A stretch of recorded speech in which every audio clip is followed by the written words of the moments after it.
Salut YouTube, j'espère que vous allez bien. Je vous retrouve aujourd'hui pour une vidéo avis sur une série. Je me suis dit que ça pourrait être plutôt pas mal de vous donner mon avis sur les séries que j'avais regardées et peut-être que ça pourrait vous intéresser. Première vidéo d'une longue liste, je vais vous parler de la série Les Aventures de Sabrina sur Netflix. Tout d'abord, je vais essayer de faire une vidéo un peu plus construite que les autres, que d'habitude, parce que vraiment d'habitude, j'allume la caméra et je me mets devant et je vous parle. Mais là, j'ai essayé d'un peu plus la travailler, puisque j'ai pas envie de dire des bêtises sur la série, j'ai pas envie de vous faire une mauvaise interprétation, un mauvais résumé. Donc, pour vous faire un petit résumé personnel, je l'ai pris en note, je vais essayer de pas trop lire, mais je vous promets pas grand chose quand même, parce que j'ai tout écrit. Donc pour vous faire un petit speech, Sabrina c'est une adolescente mi-humaine, mi-sorcière et elle a été élevée par ses deux tantes, donc Zelda et Hilda, donc du côté de son père, parce que ses parents sont morts. Et lors de son 16e anniversaire, elle doit faire face à un dilemme. Soit elle choisit d'inscrire son nom dans le livre noir de la bête et de suivre l'église de la nuit, ou soit elle choisit de continuer sa vie humaine, mais en renonçant à ses pouvoirs. Étant donné qu'elle a vécu jusqu'à ses 16 ans dans la vie classique, dans la vie normale, et qu'elle a suivi le cursus scolaire normal, elle s'est fait des amis humains et également un petit copain humain. Donc le choix risque d'être un peu difficile.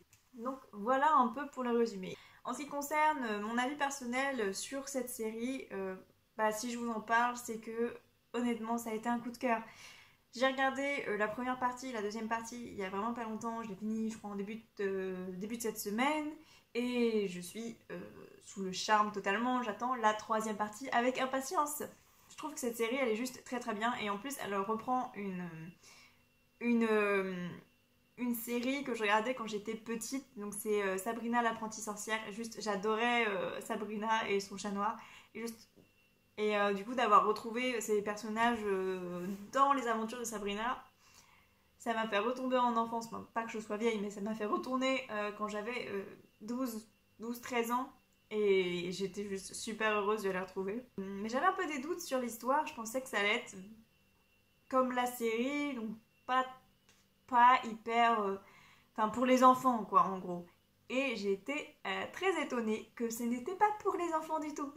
C'est une série où il y a de l'action tout le temps, où il y a toujours un truc qui se passe à chaque épisode. Et ça, de la première saison à la deuxième, c'est comme ça et c'est juste super cool. C'est, je dirais, le thème, c'est très très noir. Forcément, ça parle de l'église de la nuit, ça parle de Satan et tout ça. Donc ça, forcément, ça ne peut pas être très doré, très joli. Mais c'est plutôt bien amené et je l'ai regardé avec mon copain. Mon copain a souvent horreur des films d'horreur justement, ou des films un peu gore. Et là je me suis dit, il y a peut-être moyen que ça coince quand même, parce qu'après avoir regardé le premier épisode, je me suis dit, bon, on n'est pas sur une pyjama party là en fait, hein. Il y a vraiment des moments très très sombres, des moments qui font... Il y a eu un ou deux épisodes vraiment qui m'ont fait un peu flipper. Mais dans l'ensemble ça va et il n'y a rien à craindre. Si vous aimez pas les films d'horreur, je vous assure que c'est pas du tout ça. C'est pas une série d'horreur, c'est très sombre, sûr, mais pas du tout, qui fait pas du tout peur. Je trouve que le jeu d'acteur des personnages est juste super bien fait. Ils sont super doués, il n'y a pas d'autre mot à dire. L'actrice qui joue Sabrina est très badass. Ses amis ont une paire de couilles plus grosse que celle de son mec.